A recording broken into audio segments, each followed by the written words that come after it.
Il faut arrêter le cinéma. Je pense que tout le monde qui nous regarde, qui nous écoute, voit le deux poids, deux mesures.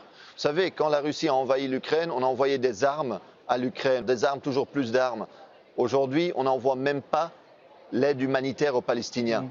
Vous voyez, on a mis 16, ou peut-être bientôt 17 paquets de sanctions contre la Russie et pas une seule sanction contre Israël.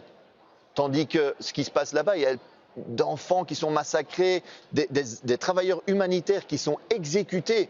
Et même un enfant l'autre jour, 12 ans, Mohamed, 12 ans qu'il avait, et comme il avait vu comment les Israéliens avaient exécuté des travailleurs humanitaires, ben les Israéliens ont apparemment été le tuer lui.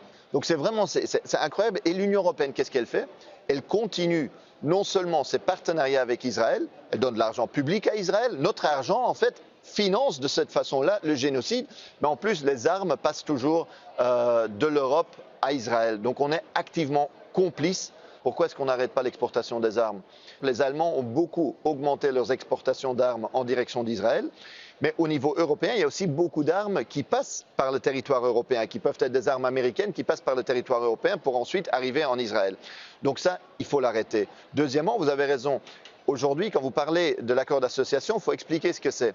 Cet accord d'association, c'est un accord de partenariat privilégié avec Israël. Ça veut dire qu'aujourd'hui, l'Union européenne, les pays européens n'ont pas des relations normales avec Israël. On a une relation privilégiée.